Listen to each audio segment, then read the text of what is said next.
E partiu mais um episódio do HanaCast, o seu podcast de saúde e bem-estar, onde nós discutimos os principais temas da saúde que impactam você. Eu sou Samuel Leal e sabendo que esse é o último episódio dessa nossa primeira temporada, nada mais justo do que falar de saúde além do corpo. O tema de hoje é trampo com paixão, a criatividade no mundo corporativo.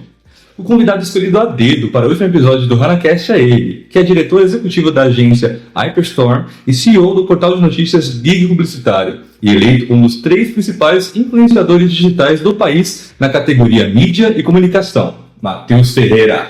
Olá pessoal, prazer estar aqui, muito obrigado Samuel pelo convite e vamos bater um papo aí sobre paixão aí pelo trabalho, né? Bora! E não obstante, a gente estava até conversando aqui um pouco mais cedo, pessoal, ele estava gravando o podcast dele mesmo. Tá vendo? Tem que ter muita paixão mesmo, porque eu já estava gravando, agora vim gravar de novo. Deu gravar o segundo podcast do dia já, isso é para poucos, né? Tem que gostar mesmo de comunicação, que nem a gente. E se a gente começar falando então, né, de onde surgiu essa paixão por comunicação, Deus? Cara, é muito doido, assim, porque eu sou do interior de São Paulo, sou de uma cidadezinha que chama Mogi Guaçu, e em Mogi Guaçu não tinha muito isso de publicidade, era, sei lá, todo mundo trabalhava com trabalhos administrativos, indústria. Era mais trabalhão. Assim, mas eu demorei muito para ter meu primeiro computador. Meu primeiro computador, quando meu irmão comprou um computador, eu tinha 14 anos já. E na época, assim, todos meus amigos já mexiam, e eu ficava naquela coisa, tipo, eu escutava muito falar sobre computador, mas eu não conhecia muito esse universo. E aí quando meu irmão comprou o computador, eu me apaixonei pelo computador, eu ficava 24 horas no computador, e aí comecei a brincar de fazer coisas de design, essas coisas assim. E aí vi que eu tinha tipo uma veia mais para ir para design e tudo mais. Aí eu entrei na faculdade de publicidade, muito focado no design, nessa parte de comunicação visual, completamente assim. E dentro da faculdade eu fui descobrindo todas as outras vertentes de comunicação, e aí eu vi que tinha muita coisa que eu poderia fazer. E aí eu queria fazer um pouquinho de tudo, queria fazer fotografia, queria fazer rádio, TV, queria fazer... Nossa, e aí tanto que no meu primeiro ano da faculdade, eu comecei a gostar muito de rádio, TV, aí eu quase mudei, tipo, quase que eu tranco, assim, e mudo pra rádio, TV, mas aí não, falei, não, vou ficar em publicidade mesmo e tudo mais, e aí sempre gostando muito dessa coisa, tanto que logo, antes de eu terminar a faculdade, eu já comecei com o Gig Publicitário, que daí era um lugar onde eu podia dar vida a essas coisas malucas todas que eu queria fazer ao mesmo tempo. Então, o Gig Publicitário surgiu nesse período da transição, na faculdade. Sim, eu estava no último ano da faculdade. Perfeito. Mas para você agora, não só para sua carreira, mas no mundo geral corporativo, qual você acha que é o papel principal da criatividade? Cara, eu acho que a criatividade, ela tem como intuito surpreender as pessoas, né? Eu acho que uma coisa criativa é uma coisa que surpreende.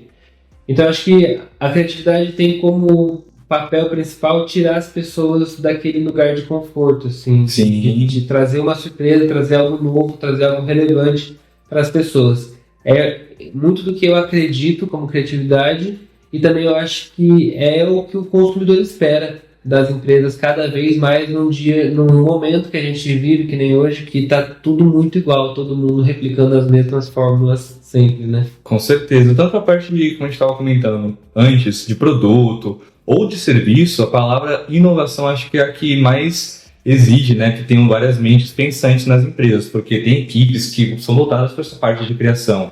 E sem elas, a empresa fica estagnada ali num buraco onde ela não vê mais onde se encaixar no mercado, porque tudo já existe. Essa parte de fórmula, como você falou, fica bem difícil mesmo de sair da reta, mas a nossa função é essa, né? Eu acho que isso é interessante também, porque o consumidor hoje tem muito acesso a tudo, então é muito mais difícil ser criativo, né? Porque na verdade tem várias estratégias de criatividade, né? Na faculdade a gente estuda um monte de coisa e tudo mais. Sim. E uma delas você precisa de referências, você vai pegar referências, né? Então você vai entender o que já foi feito para ver, a partir do que já foi feito, o que você pode fazer de novo.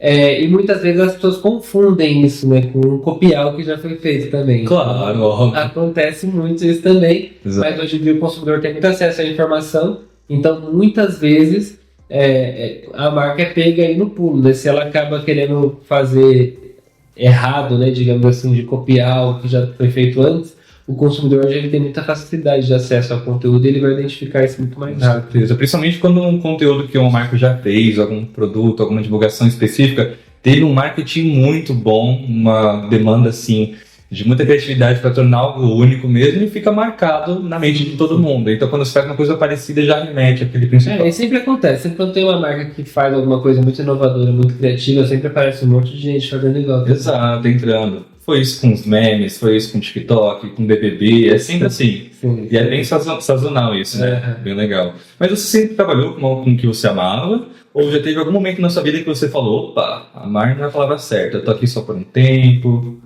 Cara, teve assim, tipo, meus primeiros trabalhos não eram na área de publicidade.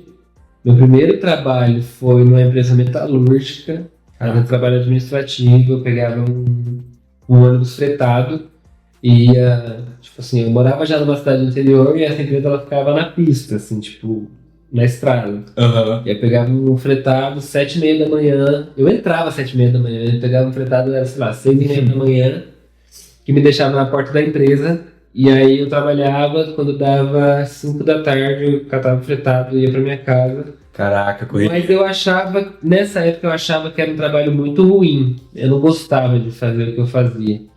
Mas hoje, eu vejo assim, cada trabalho tem o seu ponto positivo, assim, sabe? Eu aprendi muita coisa lá, muita coisa mesmo, e eu fiquei, sei lá, pouco mais de um ano.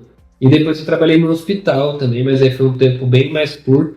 Trabalhei na Santa Casa da cidade onde eu trabalhava, onde eu morava. E aí nesse meu trabalho no hospital foi também um outro trabalho assim, muito diferente de tudo, porque o hospital é outro lugar, né? Totalmente diferente. Mas também é isso, acho que tudo que eu fiz antes me ajuda hoje, me traz experiência, Claro. me traz bagagem para desenvolver qualquer coisa tipo relacionada a essas coisas com as quais eu já trabalhei. Perfeito. De fato, a gente leva muita bagagem do que aprende, mesmo não sendo do setor. E claro, nós dois estamos falando porque nós trabalhamos com comunicação, nós dois amamos a área de comunicação. Mas tem pessoas que se encontram e dedicam sua vida e produzem muito e são muito felizes em outros setores.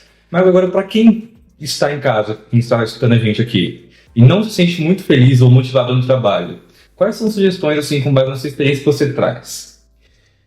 Primeiro, eu acho que precisa entender duas coisas. A primeira é que se você está infeliz e acredita que não é isso que você quer para sua vida, você tem que se mexer para mudar isso. Né? Claro. Não adianta ser aquela pessoa que está super desconfortável, infeliz e continuar insistindo na mesma coisa como se do nada tudo fosse se ajustar e aparecer uma oportunidade diferente. É muito difícil que isso aconteça. Então, Sim.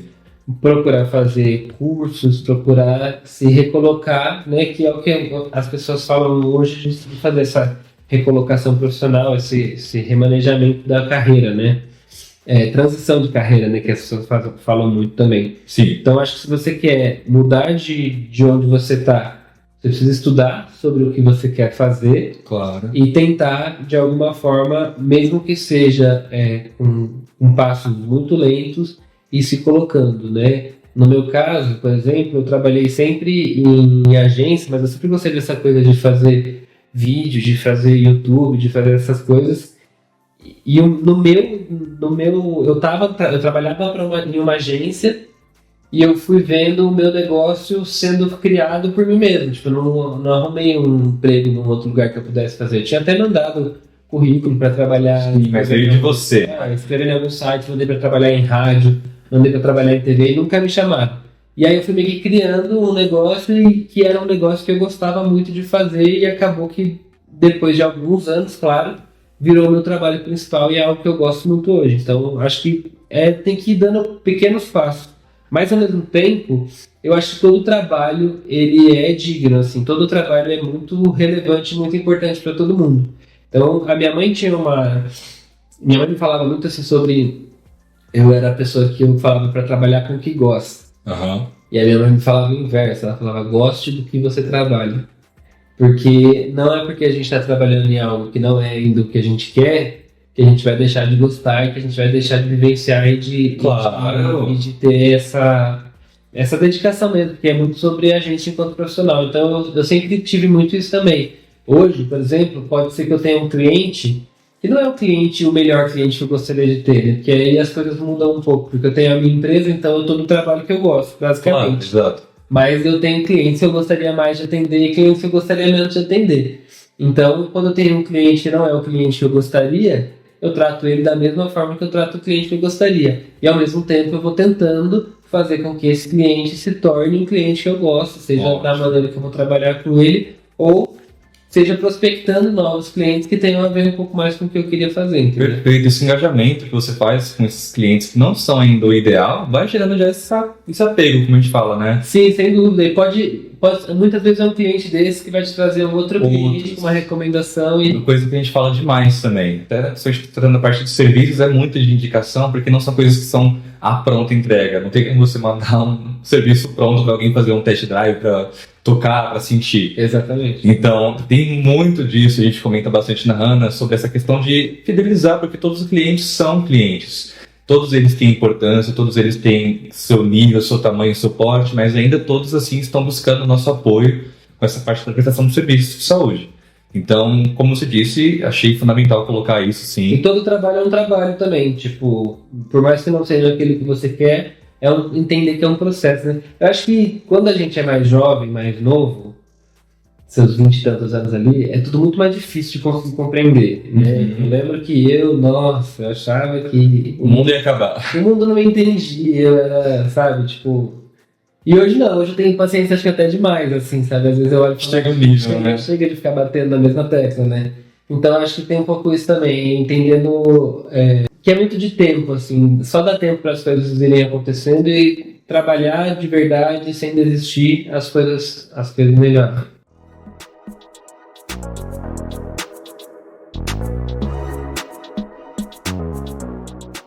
Você comentou agora bastante sobre a agência, então você comanda uma agência e também um dos principais portais de notícias sobre marketing e comunicação. E também é criador do Geek Publicitário Cast. Como a criatividade foi essencial para você impulsionar a sua carreira?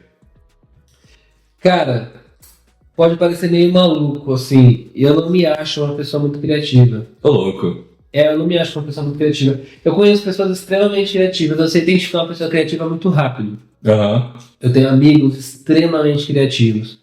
Eu não me acho uma pessoa muito criativa. Acho que talvez eu coloco um sarrafo lá em cima sobre quando o assunto é criatividade. E a gente fala muito sobre criatividade o tempo todo, né? Então, por estar o tempo todo lidando com criatividade, falando de criatividade, sabe aquela coisa de casa de ferreiro, escrita de pau? Tipo assim, eu raramente me sinto muito criativo no meu trabalho. Sim, você também tem bastante casos, né, ao longo do dia todo, é a rotina para você lidar com isso. E acho isso também, muitas pessoas falam que várias coisas que a gente faz são muito criativas, mas eu acho que esse é o grande fator da criatividade. Ela é muito natural, ela vem da gente, sabe? Eu acho que a gente precisa se manter em ambientes criativos para continuar sendo uma pessoa criativa. É difícil ensinar a criatividade, é difícil aprender a ser criativo, porque a criatividade é muito subjetiva também. Exato, claro. A vista de que, tipo, o que é criativo para mim pode ser que não seja muito criativo para você.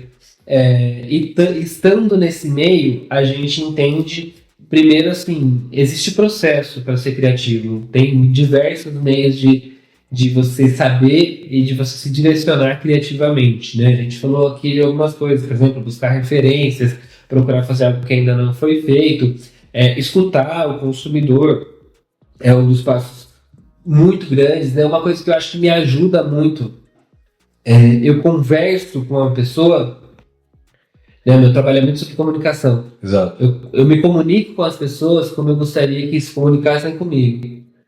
E isso pode parecer meio balela, mas a maior parte das pessoas, quando vai se comunicar com os outros, se imagina se comunicando com alguém muito diferente de si. E aí pode ser de diversas formas. Tem gente que vai se comunicar com... Eu tenho pessoas que parecem que estão falando com uma criança, entendeu? Exato. Completamente diferente. Tem pessoas que vão se sentir pressionadas a falar como se fossem mais inteligentes ou mais intelectuais. Não, eu falo com a linguagem que eu uso no meu dia a dia, que é a linguagem que eu gostaria que conversassem comigo.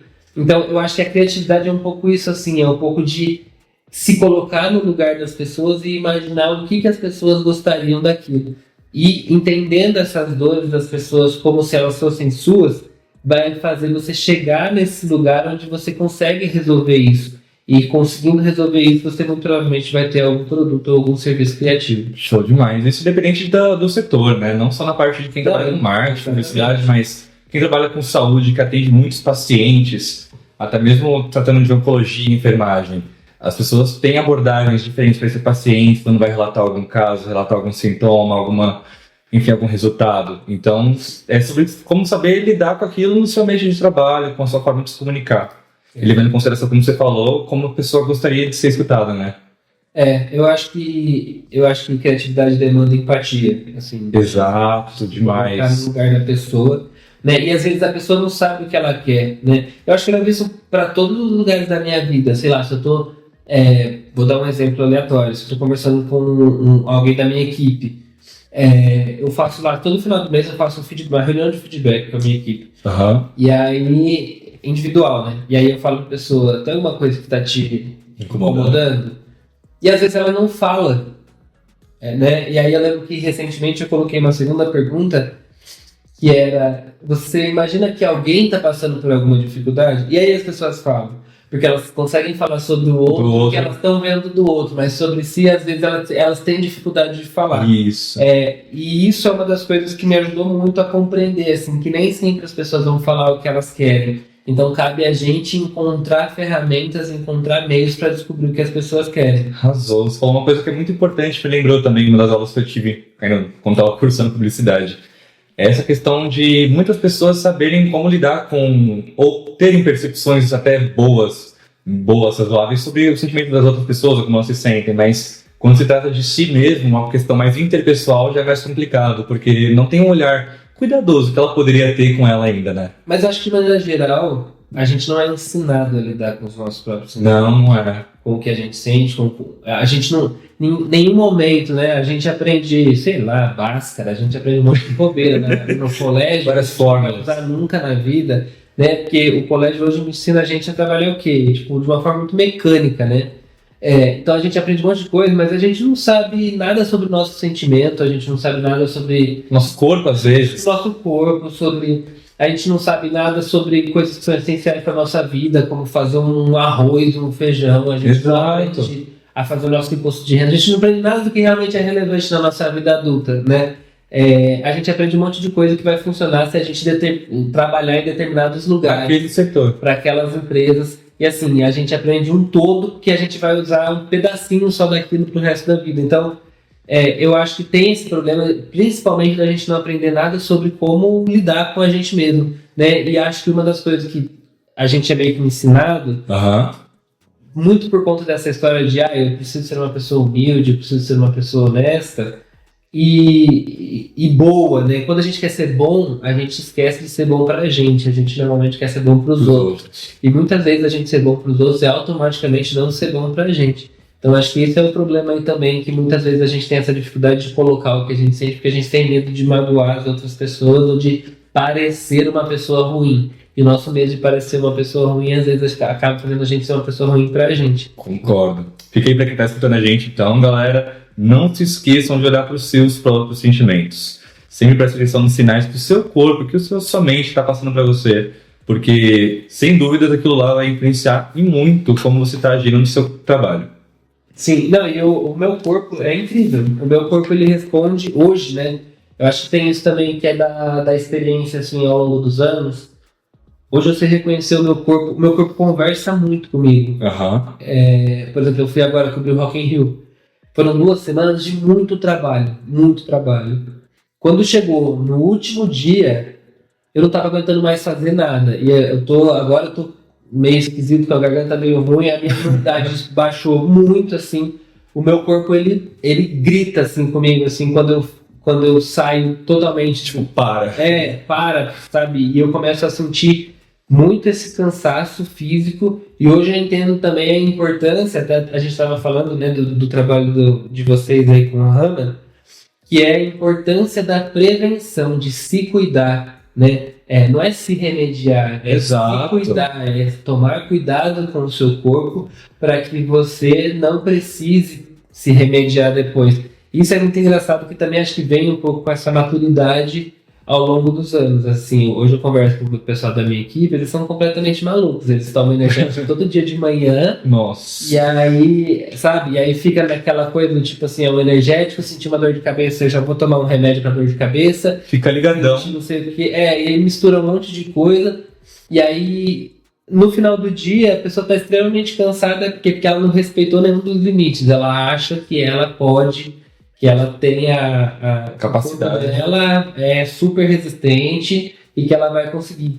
E eu acho que também uma coisa que eu fui aprendendo ao longo do tempo é isso. Ninguém é super-herói. O nosso corpo precisa de cuidado, a gente precisa de cuidado. A nossa mente precisa de cuidado também. Acho que, graças a Deus, a gente começou a falar um pouco mais sobre isso. Mas isso de prevenção, acho que foi uma das coisas que eu mais aprendi, assim.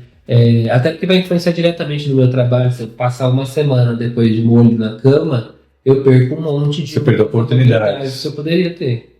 Em setembro a Hannah mesmo realizou várias palestras, né, sobre Setembro Amarelo, e a gente estava falando a semana toda, e até na própria Hannah mesmo, a gente aplicou essa palestra sobre Setembro Amarelo, que é uma coisa mais geralzão, mas temos pequenos atos que a gente vai tanto aplicando nos clientes quanto dentro da própria empresa. Cântaros da Gratidão, por exemplo, são dois potes, um com coisas para Deus ou para divindade, ou para o ser que você acredita ser superior, cuidar. Então você coloca suas preocupações, seus receios, seus medos do momento, coloca no bilhetinho, grampeia se quiser ou não, mas guarda. E um outro pote que é da gratidão, você agradecer as coisas que já aconteceram, que estão acontecendo, que estão nesse processo, mas você está agradecendo. É muito menos sobre o que está sendo colocado lá e mais sobre o ato de escrever isso, porque, como a gente falou, as pessoas não pensam no que está passando, às vezes, na cabeça delas. Então, esse ato de parar, refletir pelo que eu estou com receio, como eu posso resolver isso e começar a pensar em saídas e pensar em coisas das quais eu sou grato, super ajuda. Então, isso leva a moral do pessoal e, tem um resultado que é gigante. E essas coisas pequenas são os momentos que as pessoas, às vezes, têm, às vezes não têm, para estar ali refletindo sobre o que está acontecendo no dia a dia delas. Eu acho que tem isso, né? A gente só vai, né? A gente vai caminhando pra frente. A gente poucas vezes tem o tempo de parar, olhar para trás do que a gente já conquistou, o que já funcionou. E acho que tem um fator também, que são as redes sociais, que elas colocam a gente numa situação de comparação, né? A gente se compara o tempo todo 24 com as outras pessoas, e isso é muito ruim. Porque quando a gente fica se comparando com as outras pessoas, que vieram de lugares completamente diferentes dos nossos... Tiveram outras oportunidades. Exatamente. E a gente deixa de olhar para a nossa trajetória, que é única, que é só nossa, né? Então, quando a gente para e agradece e para ver, olha, o que eu já conquistei, eu acho que são esses momentos que fazem a gente ficar menos ansioso e parar para pensar, falar, não, eu não estou lá ainda, e é legal que eu tenha a ambição de continuar, claro, mas eu preciso estar contente com o que aconteceu até agora. Sim. Você citou agora o Rock in Rio, né? Deve ter sido uma experiência incrível. Nossa, queria muito ter ido desse ano. Foi tão bom.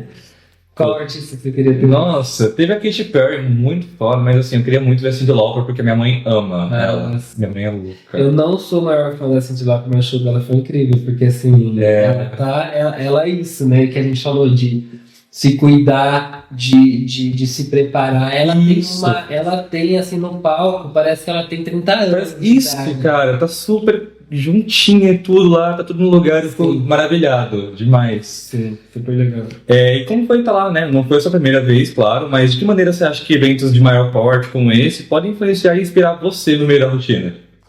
Eu acho legal, eu acho que depois da pandemia todo mundo se tocou que a vida era do lado de fora, né? A gente ficou preso dentro de casa. E vinha essa tendência, né, de cada vez mais digital, cada vez mais virtual, cada vez mais todo mundo querendo ficar dentro de casa.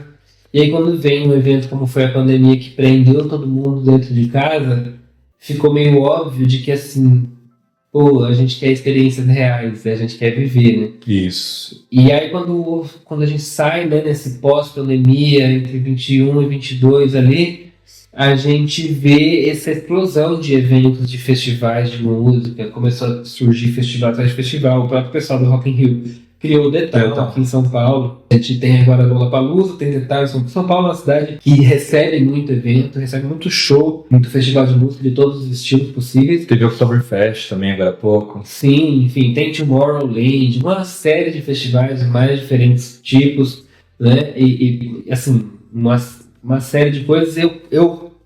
Como eu falo muito das marcas, então eu posso estar em qualquer um deles, porque no final o que eu quero falar é da experiência das marcas que eu tenho no consumidor. Então, quanto mais diferente, uma coisa que eu gosto muito de fazer, por exemplo, rodeio. Quase ninguém fala aqui em São Paulo sobre essa cultura sertaneja, né? Eu sou do interior de São Paulo, então eu vivi. Você viveu essa cultura. Eu sou um sertanejo, né? E aí tenho a oportunidade de mostrar esses festivais, festa do Pedro de Barretos, essas coisas. E tá no Rock in Rio ali, eu costumo falar que assim, é uma experiência totalmente diferente de tudo o Rock in Rio. O Rock in Rio é um lugar onde, primeiro, que a cidade do Rio de Janeiro ajuda muito, né, que é linda. Então, por onde você olha, você vê aquelas montanhas, olha as corredores, praias. Então, assim, a cidade do Rio de Janeiro é super convidativa, é uma cidade muito turística, muito legal. E a experiência, por exemplo, esse Rock in Rio agora não choveu nenhum dos dias do festival, então, calor, mas, assim, foi tudo muito bom, assim, nessa edição. E o Rock in Rio é uma celebração, né? Ele é considerado por muitos o maior festival do mundo. Sim. Né? São 100 mil pessoas por dia que passam por lá. É muita gente. E são os maiores artistas do mundo que estão lá também. E também são as maiores marcas do mundo, por que não dizer assim, que também estão lá. Né? Então, para mim, ali é um lugar onde a gente para observar o que está sendo feito de mais interessante no quesito de experiência de marca, né? E assim, de coisas sensacionais, voltei assim, revitalizado pra cá. Assim, demais. Deve ter tido vários insights, né? Sim, tem uma experiência em particular que foi uma experiência da Heineken que me chamou muita atenção. Diga. Que normalmente as pessoas estão atrás de brindes, né? O público vai muito atrás de brinde, as pessoas se preocupam muito com brinde e tudo mais. E a Heineken não. A Heineken fez uma experiência que você entrava dentro do espaço deles, aí elas subia um monte de tulipa, assim, de cerveja e tal, para o pessoal socializar. Mas a grande sacada deles, eles botaram uma banda bem no meio, era um lugar, era um círculo, assim, um lugar. Sim. E aí, bem no meio, tinha um palco também circular, onde uma banda tocava alguns dos maiores hits que marcaram a história do Rock in Rio. Então tinha Queen, tinha Cazuza, tinha um monte de coisa. E era durante 5, 6 minutos, uma série de músicas, uma atrás da outra, né? Aquele medley, assim, uma já encaixada na outra. Você entrava e você vivia realmente uma experiência que tinha tudo a ver com a marca e que tinha tudo a ver com o festival, sabe? Que as coisas conversavam, se encaixavam. E aí no final eu saí extasiado, assim, falei, meu, que experiência legal. Isso muito mais, com certeza, muito mais vezes vai ser lembrado com muito mais impacto do que um brinde que a pessoa vai levar para casa e assim depois de umas semanas não sabe nem onde está. Depois não sabe nem onde vai, enfim. E foi muito legal porque você via o público na fila para ir, para viver, pensa, meu, você tem consumidores fazendo fila para lidar com a sua marca. Eu acho que é uma loucura, né? E assim, essa foi uma das ações que eu vi lá e que são todas assim, ali a gente está falando de estratégias de comunicação de altíssimo nível, né? Então acho que eu gosto muito de acompanhar esses eventos justamente por causa disso. Perfeito. Bora começar nosso Pai Bola agora com algumas perguntas que a gente separou de quem escuta a gente aqui. A primeira é: como manter o entusiasmo no trabalho em momentos de muito estresse, Matheus? Eu acho entender também quando você precisa parar. Momentos de muito estresse, tentar entender um pouco da onde vem esse estresse, né? Normalmente aqui, imagino que seja do próprio trabalho, esse estresse. Faz uma pausa, né? O episódio que eu gravei no podcast hoje, a gente estava falando muito sobre isso, sobre entender o momento de fazer uma pausa para fazer alguma coisa que você goste, né? Eu acho que a gente foi vindo ao longo dos anos entendendo que o trabalho era uma prioridade, mas a nossa vida também precisa ser. Então, acho que entendendo o momento de fazer uma pausa, se está muito, muito, muito estressado, faz uma pausa, vai fazer um hobby, vai fazer alguma coisa que te faz bem, e aí depois você vai ver que na hora de voltar vai ser muito mais fácil. Razão. Agora, uma outra pergunta que é total contraponto, né? Essa é bem legal. Você se lembra de algum momento que sentiu que estava exatamente no lugar que deveria estar? Graças a Deus, sim. Acho que muitas vezes. Legal. Não que eu não quisesse, não que eu não tivesse ambição de estar em outros lugares também, assim. Não que eu não continue lutando para atingir outros objetivos, mas eu acho que hoje eu estou no lugar onde eu gostaria de estar. Acho que isso é muito... Acho que a primeira vez que aconteceu isso comigo faz muitos anos. Eu estava no prêmio da Folha, que era aquele Top of Mind, sabe? Sim. Eu falar do Top of Mind. Já. A gente na faculdade escuta muito falar de Top of Mind, a gente não entende muito bem o que é. Basicamente, Top of Mind é um prêmio da Folha, né, que mede ali as marcas mais lembradas pelos brasileiros. E a primeira vez que eu fui nesse prêmio, que eu vi ali as maiores marcas do Brasil celebrando, né, o trabalho de marketing e comunicação delas, e eu estava lá como convidado, eu falei, caramba, acho que era isso que eu queria estar fazendo mesmo, assim, eu queria estar falando sobre isso, sabe? Queria estar vivenciando essas coisas, mas é isso.